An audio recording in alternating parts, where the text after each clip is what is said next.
নমস্কাৰ বন্ধুসকল, স্বাগতম জনাইছোঁ নতুন এটা ভিডিঅ'লৈ। আজি আমি আলোচনা কৰিম HS second year political science 2025 important short question answer. Okay, political ছায়েন্সৰ important short question answer for 2025ৰ কাৰণে আজি আমি আলোচনা কৰিম। আজি আমি আলোচনা কৰিম ক শাখাটো সমসাময়িক বিশ্ব ৰাজনীতিৰ প্ৰথম অধ্যায়টো বিশ্ব ৰাজনীতি শীতল যুদ্ধৰ যুগ।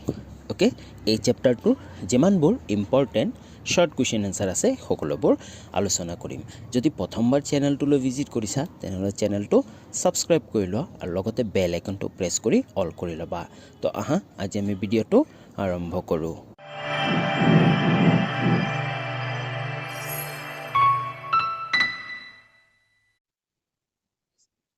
প্ৰথম কুৱেশ্যনটো চোৱা, আমাক কি কৈছে? 1 নম্বৰ কুৱেশ্যন, শীতল যুদ্ধ কাক বোলে? উত্তৰটো চোৱা, প্ৰতিদ্বন্দ্বী ৰাষ্ট্ৰসমূহে শস্ত্ৰ যুদ্ধৰ পৰিৱৰ্তে কূটনৈতিক সম্বন্ধ ৰক্ষা কৰি চলাৰ মাজতো পাৰস্পৰিক অবিশ্বাস আৰু শত্ৰু ভাৱাপন্নতা অটুট ৰাখি নিজকে শক্তিশালী কৰাৰ বাবে যি প্ৰচেষ্টা চলায় তাকে শীতল যুদ্ধ বুলি কোৱা হয়। অ'কে, শীতল যুদ্ধ মানে কি? প্ৰতিদ্বন্দ্বী যি ৰাষ্ট্ৰ আছে, ৰাষ্ট্ৰসমূহে কি কৰে? অস্ত্ৰ যি আছে, যিকোনো অস্ত্ৰৰ কোনো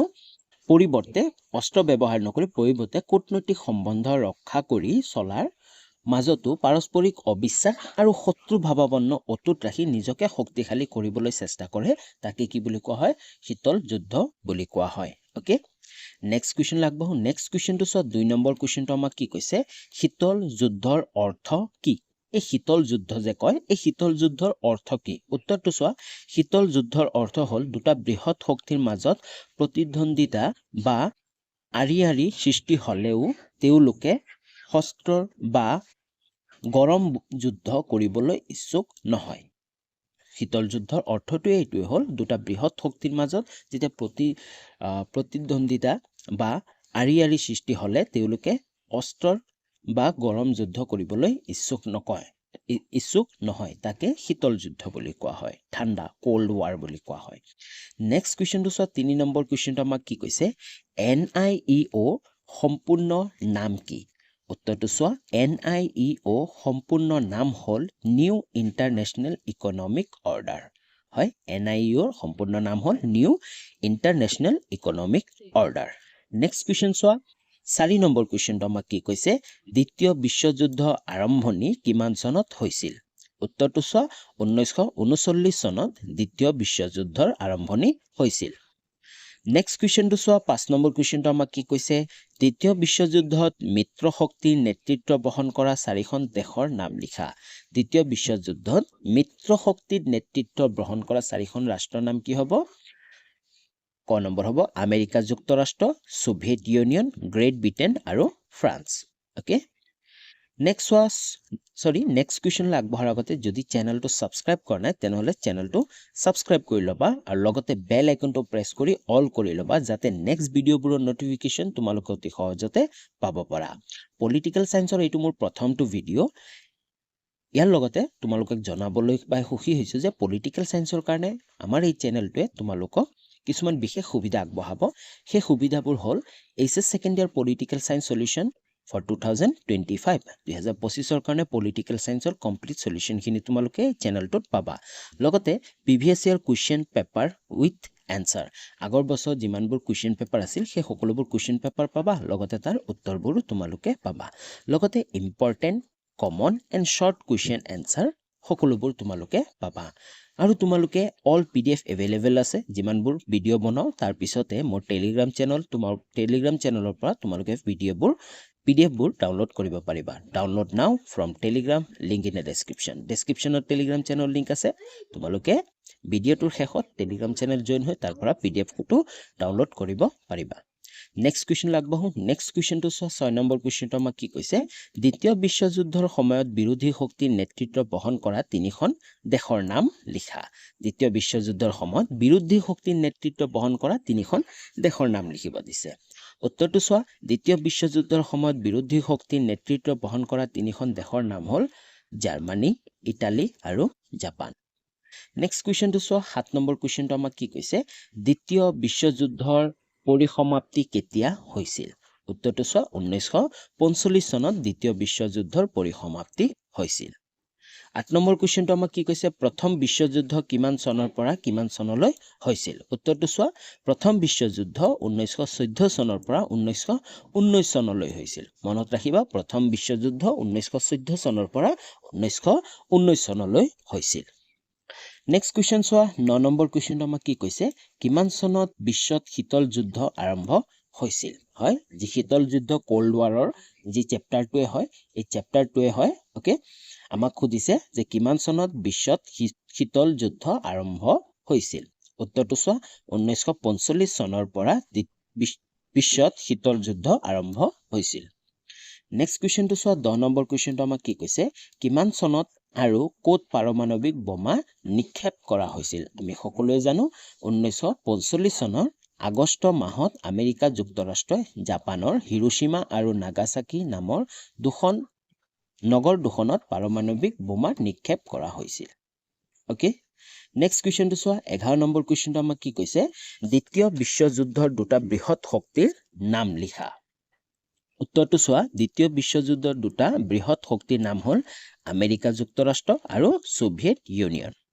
হয় এই দুটা দেশৰ মাজতে কি হৈছিল কোল্ড ওয়াৰ যি শীতল যুদ্ধ কয় এই শীতল যুদ্ধ আৰম্ভ হৈছিল নেক্সট কোৱেশ্চন চোৱা 12 নম্বৰ কোৱেশ্চনটো আমাক কি কৈছে আমেৰিকা যুক্তৰাষ্ট্ৰৰ শিবিৰত যোগদান কৰা ৰাষ্ট্ৰসমূহ কি আমেৰিকা যুক্তৰাষ্ট্ৰৰ শিবিৰত যোগদান কৰা ৰাষ্ট্ৰসমূহ কি আছিল চোৱা আমেৰিকা যুক্তৰাষ্ট্ৰৰ শিবিৰত যোগদান কৰা ৰাষ্ট্ৰসমূহ হ'ল Belgium Canada France Japan Italy আৰু গ্ৰেট ব্ৰিটেইন নেক্সট কোৱেশ্চনটো চোৱা 13 নম্বৰ কোৱেশ্চনটো আমাক কি কৈছে সোভিয়েট ইউনিয়নৰ শিবিৰত যোগদান কৰা ৰাষ্ট্ৰসমূহ কি উত্তৰটো চোৱা সোভিয়েট ইউনিয়নৰ শিবিৰত যোগদান কৰা ৰাষ্ট্ৰসমূহ হ'ল আলবেনিয়া বুলগেৰিয়া পূব জাৰ্মানী পোলেণ্ড আৰু উত্তৰ কোৰিয়া আদি বুজি পালা নেক্সট কোৱেশ্চনটো চোৱা 14 নম্বৰ কোৱেশ্চনটো আমাক কি কৈছে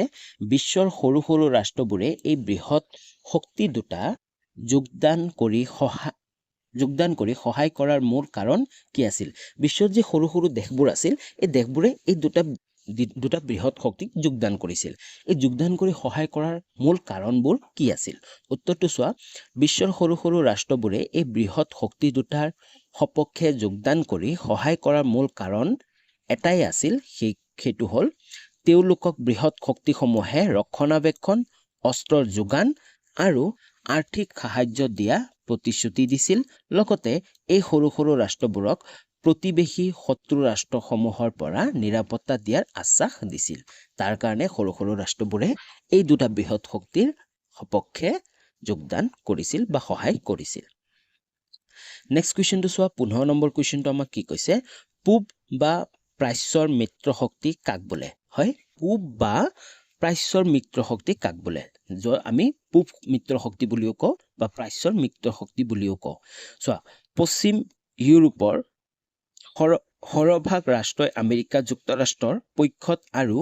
পূব ইউৰোপৰ ৰাষ্ট্ৰসমূহে সোভিয়েট ইউনিয়নৰ পক্ষ লৈছিল সেইবাবে এই মিত্ৰতাক পশ্চিমীয়া আৰু পূব বা প্ৰাচ্যৰ মিত্ৰ শক্তি বোলা হয় বুজি পালা নেক্সট কোৱেশ্চনটো চোৱা 16 নম্বৰ কোৱেশ্চনটো আমাক কি কৈছে আমেৰিকা যুক্তৰাষ্ট্ৰই নেতৃত্ব বহন কৰি পশ্চিমীয়া মিত্ৰ গোষ্ঠীয়ে গঠন কৰা সংগঠনটোৰ নাম কি আমেৰিকা যুক্তৰাষ্ট্ৰই নেতৃত্ব বহন কৰি পশ্চিমীয়া মিত্ৰ গোষ্ঠীৰ গঠন কৰা সংগঠনটোৰ নাম কি আছিল চোৱা উত্তৰটো আমেৰিকা যুক্তৰাষ্ট্ৰই নেতৃত্ব বহন কৰি পশ্চিমীয়া মিত্ৰ গোষ্ঠীয়ে গঠন কৰা সংগঠনটোৰ নাম হ'ল উত্তৰ আটলান্টিক চুক্তি সংগঠন মনত ৰাখিবা উত্তৰ আটলান্টিক চুক্তি সংগঠন নেক্সট কোৱেশ্চনটো চোৱা 17 নম্বৰ কোৱেশ্চনটো আমাক কি কৈছে নাটোৰ সম্পূৰ্ণ নাম কি যি উত্তৰ আটলান্টিক চুক্তি সংগঠনটো আছিল এইটোৰ নামে হ'ল কি নাটো বুলি কয় হয় আমি ৰিসেন্টলি টিভিত বহুত শুনি আছো যি ইউক্ৰেইন আৰু ৰাছিয়াৰ যুদ্ধ হৈ আছে তাত আমি নাটো শব্দটো বহুত শুনা পাই আছো চোৱা নাটোৰ সম্পূৰ্ণ নাম হ'ল নৰ্থ আটলান্টিক ট্ৰিটি অৰ্গেনাইজেশ্যন হয় মনত ৰাখিবা নাটোৰ সম্পূৰ্ণ ৰূপটো হ'ল কি সম্পূৰ্ণ নাম হ'ল North Atlantic Treaty Organisation next কোৱেশ্চনটো চোৱা 18 নম্বৰ কোৱেশ্চনটো আমাক কি কৈছে কিমান চনৰ পৰা উত্তৰ আটলান্টিক চুক্তি সংগঠনৰ কাৰ্যকৰী কৰা হৈছিল হয় কিমান চনৰ পৰা এই যি নাটো আছে এই নাটো সংগঠনৰ কাৰ্যকৰী কৰা হৈছিল উত্তৰটো চোৱা 1949 চনৰ পৰা উত্তৰ আটলান্টিক চুক্তি সংগঠনৰ কাৰ্যকৰী কৰা হৈছিল নেক্সট কুৱেশ্যনটো চোৱা 19 নম্বৰ কুৱেশ্যনটো আমাক কি কৈছে উত্তৰ আটলান্টিক চুক্তি সংগঠনৰ ৰাষ্ট্ৰসমূহ কি এই যি নাটো আছে এই নাটোত কি ৰাষ্ট্ৰ আছে এই ৰাষ্ট্ৰবোৰৰ নাম লিখিব দিছে উত্তৰটো চোৱা উত্তৰ আটলান্টিক চুক্তি সংগঠনৰ ৰাষ্ট্ৰসমূহ হ'ল Belgium Canada Denmark France Iceland Italy Luxembourg Netherlands Norway Portugal Great Britain আৰু আমেৰিকা যুক্তৰাষ্ট্ৰ হয় এইকেইটা ৰাষ্ট্ৰই মিলি এই নাটো বনাইছিল নেক্সট কুৱেশ্যনটো চোৱা 20 নম্বৰ কুৱেশ্যনটো আমাক কি কৈছে উত্তৰ আটলান্টিক চুক্তি সংগঠনৰ ঘোষণাপত্ৰৰ বিষয়ে লিখা তেওঁলোকৰ ঘোষণাপত্ৰটো কি আছিল উত্তৰটো চোৱা উত্তৰ আটলান্টিক চুক্তি সংগঠনৰ ঘোষণাপত্ৰ হ'ল ক নম্বৰটো চোৱা আমাক কি কৈছে ইয়াৰ সদস্য ৰাষ্ট্ৰসমূহৰ যিকোনো এখন ৰাষ্ট্ৰক যদি আন কোনো ৰাষ্ট্ৰই সশস্ত্ৰ আক্ৰমণ কৰে তেন্তে এই আক্ৰমণ সকলোবোৰ সদস্য ৰাষ্ট্ৰৰ ওপৰত হোৱা বুলি গণ্য কৰা হ'ব হয় তেওঁলোকৰ ঘোষণাপত্ৰৰ প্ৰথম যোনটো ঘোষণা আছিল সেইটো আছিল যদি তেওঁলোকৰ এই যি নাটোৰ সদস্যবোৰ আছে সদস্য কাৰোবাক যদি কোনোবা এখন দেশে আক্ৰমণ কৰে এই আক্ৰমণক গোটেইবোৰ ৰাষ্ট্ৰকে আক্ৰমণ কৰা বুলি বুজাব লগতে খ নম্বৰটো আছে এনে ধৰণৰ আক্ৰমণ হলে সকলো সদস্যভুক্ত ৰাষ্ট্ৰই আক্ৰান্ত হোৱা ৰাষ্ট্ৰখনক সকলো বিশ্বৰ পৰা সাহায্য প্ৰদান কৰাৰ বাবে প্ৰতিশ্ৰুতিবদ্ধ থাকিব হয় আৰু যদি কোনোবা এখন দেশে যদি কি কৰে আক্ৰমণ কৰে তেতিয়া সেই দেশখনক সহায় আগবঢ়াব গোটেইকেইটা দেশে ওকে বুজি পালা নেক্সট কুৱেশ্যনটো চোৱা 21 নম্বৰ কুৱেশ্যনটো পূব মিত্ৰ গোষ্ঠীৰ ৰাষ্ট্ৰসমূহে সোভিয়েট ইউনিয়নৰ নেতৃত্ব সম্পাদন কৰা চুক্তিটোৰ নাম কি উত্তৰটো চোৱা পূব মিত্ৰ গোষ্ঠীৰ ৰাষ্ট্ৰসমূহে সোভিয়েট ইউনিয়নৰ নেতৃত্বত সম্পাদন কৰা চুক্তিখনৰ নাম হ'ল ৱাৰছ চুক্তি নেক্সটটো চোৱা ৱাৰছ চুক্তি কিমান চনত সম্পাদন কৰা হৈছিল উত্তৰটো চোৱা 1955 চনত ৱাৰছ চুক্তি সম্পাদন কৰা হৈছিল নেক্সট কুৱেশ্যন 23 নম্বৰ কুৱেশ্যনটো আমাক কি কৈছিল ৱাৰছ চুক্তিৰ মূল উদ্দেশ্য কি আছিল উত্তৰটো চোৱা ৱাৰছ চুক্তিৰ মূল উদ্দেশ্য আছিল ইউৰোপত উত্তৰ আটলান্টিক চুক্তি সংগঠনৰ সদস্যভুক্ত ৰাষ্ট্ৰসমূহৰ শক্তিক প্ৰতিহত কৰা হয় ৱাৰছ চুক্তিৰ মূল উদ্দেশ্য আছিল কি যি উত্তৰ আটলান্টিক নাটো আছিল এই নাটোৰ যি ৰাষ্ট্ৰসমূহৰ শক্তিক প্ৰতিহত কৰা নেক্সট কুৱেশ্যনটো চোৱা 24 নম্বৰ কুৱেশ্যনটো আমাক কি কৈছে ৱাৰছ চুক্তিত অন্তৰ্ভুক্ত হোৱা ৰাষ্ট্ৰসমূহ কি আৰু এই ৱাৰছ চুক্তিত কোনকেইটা ৰাষ্ট্ৰ অন্তৰ্ভুক্ত হৈছিল উত্তৰটো চোৱা বুলগেৰিয়া পূব Germany Albania Poland Soviet union আৰু চেলোভেকিয়া এইকেইটা ৰাষ্ট্ৰ অন্তৰ্ভুক্ত হৈছিল নেক্সট কুৱেশ্যনটো চোৱা 25 নম্বৰ কুৱেশ্যনটো আমাক কি কৈছে দক্ষিণ পূব এছিয়া সংগঠনত অন্তৰ্ভুক্ত হোৱা ৰাষ্ট্ৰ কেইখন কি হয় দক্ষিণ পূব এছিয়া সংগঠনত অন্তৰ্ভুক্ত হোৱা ৰাষ্ট্ৰ কেইখন কি উত্তৰটো চোৱা দক্ষিণ পূব এছিয়া চুক্তি সংগঠনত অন্তৰ্ভুক্ত হোৱা ৰাষ্ট্ৰ কেইখন হ'ল অষ্ট্ৰেলিয়া গ্ৰেট ব্ৰিটেইন আমেৰিকা যুক্তৰাষ্ট্ৰ ফ্ৰান্স নিউজিলেণ্ড থাইলেণ্ড ফিলিপাইনছ আৰু পাকিস্তান নেক্সট কুৱেশ্যনটো চোৱা 26 নম্বৰ কুৱেশ্যনটো আমাক কি কৈছে কেন্দ্ৰীয় চুক্তি সংগঠনৰ সদস্য ৰাষ্ট্ৰসমূহ কি উত্তৰটো চোৱা কেন্দ্ৰীয় চুক্তি সংগঠনৰ সদস্য ৰাষ্ট্ৰসমূহ হ'ল ইৰাণ ইৰাক পাকিস্তান তুৰ্ক আৰু গ্ৰেট ব্ৰিটেইন নেক্সট কুৱেশ্যনলৈ আগবাঢ়ো নেক্সট কুৱেশ্যনটো চোৱা 27 নম্বৰ কুৱেশ্যনটো আমাক কি কৈছে চীন দেশ আৰু সোভিয়েট ৰাছিয়াৰ মাজত যুদ্ধ কিমান চনত হৈছিল উত্তৰটো চোৱা 1955 চনত চীন দেশ আৰু সোভিয়েট ৰাছিয়াৰ মাজত যুদ্ধ হৈছিল মনত ৰাখিবা চীন দেশ আৰু সোভিয়েট ৰাছিয়াৰ মাজত যুদ্ধ কিমান চনত হৈছিল 1955 চনত হৈছিল নেক্সট কুৱেশ্যন আগবাঢ়ো নেক্সট কুৱেশ্যনটো চোৱা 28 নম্বৰ কুৱেশ্যনটো আমাক কি কৈছে বৃহৎ শক্তিৰ ৰাষ্ট্ৰসমূহৰ সৰু ৰাষ্ট্ৰবোৰৰ মিত্ৰতা কিয় প্ৰয়োজন ইয়াৰ মূল কাৰণ কেইটা লিখা হয় এই যে বৃহৎ দুটা ৰাষ্ট্ৰ আছিল আমেৰিকা আৰু সোভিয়েট ইউনিয়ন সেই ৰাষ্ট্ৰকেইটা সৰু ৰাষ্ট্ৰবোৰৰ মিত্ৰতা কিয় প্ৰয়োজন ইয়াৰ মূল কাৰণ কেইটা কি আছিল উত্তৰটো চোৱা বৃহৎ শক্তিৰ ৰাষ্ট্ৰসমূহ সৰু সৰু ৰাষ্ট্ৰবোৰৰ প্ৰয়োজন হোৱা কাৰণসমূহ হ'ল ক নম্বৰ সৰু সৰু ৰাষ্ট্ৰবোৰত থকা তেল আৰু খনিজ সম্পদৰ বাবে হয় সৰু সৰু ৰাষ্ট্ৰত যিমানবোৰ তেল আৰু খনিজ সম্পদ আছিল সেইবোৰৰ কাৰণে লগতে খ নম্বৰটো কি আছিল সৰু সৰু ৰাষ্ট্ৰবোৰৰ পৰা বৃহৎ শক্তিৰ ৰাষ্ট্ৰসমূহৰ শত্ৰু ৰাষ্ট্ৰৰ সামৰিক বাহিনী মোতায়েন আৰু ক্ষেপণাস্ত্ৰ নিক্ষেপ কৰাৰ সুবিধা হয় লগতে সৰু সৰু ৰাষ্ট্ৰবোৰৰ পৰা শত্ৰু পক্ষৰ ৰাষ্ট্ৰত চোৰাংচোৱাগিৰি কৰাত সহায় হয় যিকোনো এটা ওচৰৰ ৰাষ্ট্ৰ এটা যদি ৰাছিয়াৰ ফালে আছে ছোভিয়েট ইউনিয়নৰ ফালে আছে তেনেহ'লে কি সেই ৰাষ্ট্ৰৰ পৰা ছোভিয়েট ইউনিয়নে কি তেওঁলোকে চোৰাংচোৱা ব্যৱহাৰ কৰিব পাৰে হয় লগতে ঘ নম্বৰটো কি আছিল বহুত ৰাষ্ট্ৰৰ মিত্ৰতাই একেলগে সামৰিক ব্যয় বা খৰচ বহন কৰা সহায় কৰে আৰু ঙ নম্বৰটো কি আছিল আমেৰিকা যুক্তৰাষ্ট্ৰ আৰু ছোভিয়েট ইউনিয়ন এই দুই বৃহৎ শক্তিৰ মাজত আদৰ্শ বা ভাৱধাৰাৰ যথেষ্ট অমিল আছিল হয় মেইন কাৰণে আছিল কি আমেৰিকা যুক্তৰাষ্ট্ৰ আৰু ছোভিয়েট ইউনিয়ন দুখন দেশৰ এই বৃহৎ শক্তি দুটাৰ ভাৱধাৰা যথেষ্ট অমিল আছিল ওকে নেক্সট কুৱেশ্যন আগবাঢ়ো নেক্সট কুৱেশ্যনটো চোৱা 29 নম্বৰ কুৱেশ্যনটো আমাক কি কৈছে শীতল যুদ্ধৰ সময়ত দেখা দিয়া এটা সংকটৰ নাম লিখা শীতল যুদ্ধৰ সময়ত দেখা দিয়া এটা সংকটৰ নাম লিখা উত্তৰটো হ'ল শীতল যুদ্ধৰ সময়ত দেখা দিয়া এটা সংকটৰ নাম হ'ল কিউবা ক্ষেপণাস্ত্ৰ সংগঠন নেক্সট কুৱেশ্যনটো চোৱা 30 নম্বৰ কুৱেশ্যনটো আমাক কি কৈছে 1960ৰ দশকত আমেৰিকা যুক্তৰাষ্ট্ৰ আৰু ছোভিয়েট ইউনিয়নে অস্ত্ৰ নিয়ন্ত্ৰণ কৰাৰ বাবে তিনিখন চুক্তি স্বাক্ষৰ কৰিছিল এই চুক্তি তিনিখন কি উত্তৰটো চোৱা 1960 দশকত আমেৰিকা যুক্তৰাষ্ট্ৰই আৰু ছোভিয়েট ইউনিয়নে অস্ত্ৰ নিয়ন্ত্ৰণ কৰাৰ বাবে তিনিখন চুক্তিত স্বাক্ষৰ কৰিছিল এই চুক্তিকেইখন হ'ল ক নম্বৰ নিয়ন্ত্ৰিত পৰীক্ষা নিষিদ্ধকৰণ চুক্তি খ নম্বৰ পাৰমাণৱিক অস্ত্ৰ সম্প্ৰসাৰণ বিৰোধ চুক্তি গ নম্বৰ বিজ্ঞান বিৰোধ ক্ষেপণাস্ত্ৰ চুক্তি নেক্সট কুৱেশ্যনটো চোৱা 31 নম্বৰ কুৱেশ্যনটো আমাক কি কৈছে কিউবা কি উত্তৰটো চোৱা আমেৰিকা যুক্তৰাষ্ট্ৰৰ নিচেই ওচৰত থকা এখন সৰু দ্বীপ ৰাষ্ট্ৰ হয় সেইটো নাম কি কিউবা নেক্সট কুৱেশ্যনটো চোৱা 32 নম্বৰ কুৱেশ্যনটো আমাক কি কৈছে কিমান চনত আৰু কাৰ নেতৃত্বত বিশ্বাসী ভ্ৰাম্যবাদী দলৰ চৰকাৰ প্ৰতিষ্ঠা হৈছিল উত্তৰটো চোৱা 1959 চনত এটা বেছিকে দিয়া গ'ল ইয়াতে 1959 চনত ফিডেল কাষ্ট্ৰোৰ নেতৃত্বত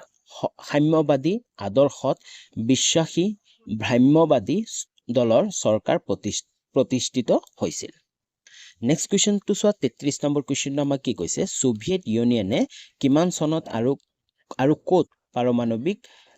ক্ষেপণাস্ত্ৰ ঘাটি স্থাপন কৰাৰ কাম আৰম্ভ কৰিছিল উত্তৰটো চোৱা 1962 চনত ছেপ্টেম্বৰ মাহত ছোভিয়েট ইউনিয়নে কিউবাত পাৰমাণৱিক ক্ষেপণাস্ত্ৰ